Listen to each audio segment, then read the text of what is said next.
কি নিয়ে অনুষ্ঠান?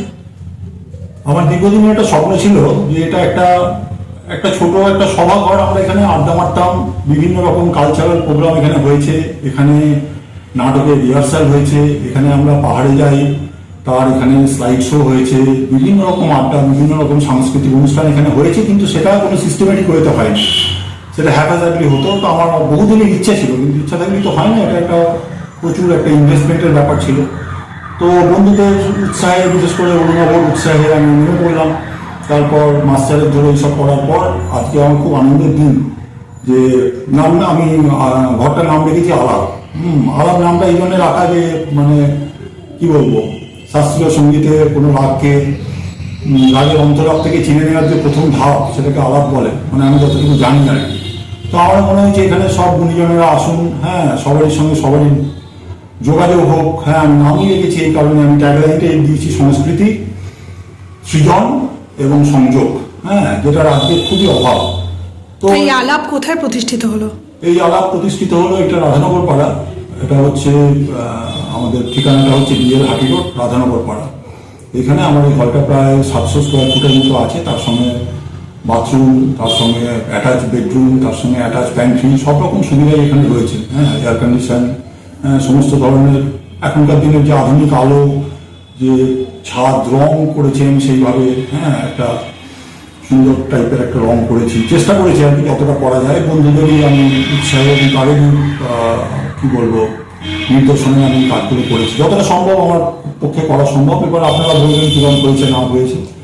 তো এটা যদি সেইটা সবাই যদি এখানে আসে, সেই সৃজনশীল কাজগুলো তৈরি হয়, নতুন নতুন কাজ তৈরি হয়। এই গুণী মানুষরা যেমন আজকে এখানে এসেছেন, আজকে এখানে কি অনুষ্ঠান হচ্ছে? আজকে এখানে আমি আমার বন্ধুকে সব দায়িত্ব দিয়েছিলাম, ও আমাকে যতটুকু বলেছিল, দেখ আজকে সব বর্তমানে যে বিভিন্ন জগতের নাচ, তারপর কলার বিভিন্ন জগৎ, নাচ গান, তারপর কবিতা, হ্যাঁ, শিল্পী মানে লেখক, হ্যাঁ, তাদের সবাইকে আমি আমন্ত্রণ করছি।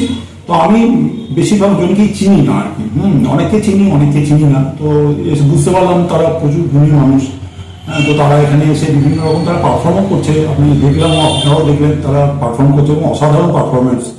তো আজকে আমার সত্যি খুব আনন্দের দিন যে এই হলটা আজকে সার্থক হলো আর কি, এবং আলাপ নামটা দেওয়াও আমার মনে হচ্ছে সার্থক হলো। তা পরবর্তীকালে কি এই হল কি জনগণ মানে প্রয়োজন হলে কি ভাড়া নিতে পারবে? নিশ্চয়ই জনগণ যদি সেই ধরনের অনুষ্ঠান হয়, ছোটখাটো সাংস্কৃতিক অনুষ্ঠান বা যে কোনো ধরনের মিলন উৎসব, হ্যাঁ, খুব বড় কিছু নয়, এখানে তো দেখলেন 50-60 জন এরকমের অনুষ্ঠান হলে ঠিক আছে। হ্যাঁ, খুব বড় কিছু হই হল্লা টাইপের কিছু যদি না হয়, হ্যাঁ, সুষ্ঠু সাংস্কৃতিক যদি হয়, সেরকম হলে অবশ্যই যে কেউ নিতে পারবে। কিভাবে যোগাযোগ করবে? আমার ফোন নাম্বার দিয়ে যোগাযোগ করতে পারে। আমার ফোন নাম্বার 9475052525। আমার নাম সুব্রত রায়। আমাকে ফোন করে যোগাযোগ করতে পারে। আর ভাড়া কিভাবে রেখেছেন? ভাড়া এখনো পর্যন্ত ঠিক হয়নি, সেটা আমি কয়েকদিনের মধ্যে জানিয়ে দেবো, কারণ আমার বিভিন্ন রকম যে খরচ আছে, ইলেকট্রিসিটি বা অন্য অন্য যে খরচগুলো, মিউনিসিপ্যালিটি ট্যাক্স, হ্যাঁ, ইলেকট্রিকের যে লাইন কানেকশন, জলের যে ব্যাপারগুলো, সেগুলো দেখে আমি আমার বন্ধুদের সঙ্গে কথা বলে, বিশেষ করে অভিনব একটা হল চালায় আমাদের স্কুলের যে হলটা, ও দেয় আর কি, তো ওর সঙ্গে আমি কথা বলেছি আর কি। তো সেই ভাড়াটা আমি খুব শীঘ্রই এই সপ্তাহের মধ্যেই আমি জানিয়ে দেবো। আজকে যে অনুষ্ঠান হচ্ছে বা যারা এসেছেন, তা সেখানে কি রকম সাড়া পাচ্ছেন? মানুষের কি অভিব্যক্তি? অসাধারণ, আমি তো ভাবতেই পারিনি। মানে সব থেকে বড় কথা, এটা আমি কোনো রকম অ্যাডভার্টাইজমেন্টও করিনি, এটা যা করেছে আমার বন্ধু অভিনবও করেছে, এবং তার সূত্র ধরে আমার কাছে এত ফোন আসছে, এবং আমার কাছে বিভিন্ন কোম্পানি থেকেও আর কি ভবিষ্যতে মে মাসের জন্য বুকিংয়ের জন্য তারা আমার কাছে বলেছে, কিন্তু আমি এখনই তাদের কনফার্ম করতে পারিনি, কারণ তারা ফোন করেছিল প্রায় 1 সপ্তাহ আগে, তখন ফলটা কমপ্লিট হয়নি। তো আমি বলেছি যে আপনারা এপ্রিল মাসের শেষে আমার আজকে 20 তারিখের অনুষ্ঠানটা হয়ে যায়, তারপর আমি নিশ্চয়ই আপনাদের সঙ্গে সহযোগিতা করব। আপনার নাম পরিচয়? আমার নাম সুব্রত রায়। আমি এই রাধানগর পাড়ার বহুদিনকার বাসিন্দা। আমার ফোন নাম্বার 94750525।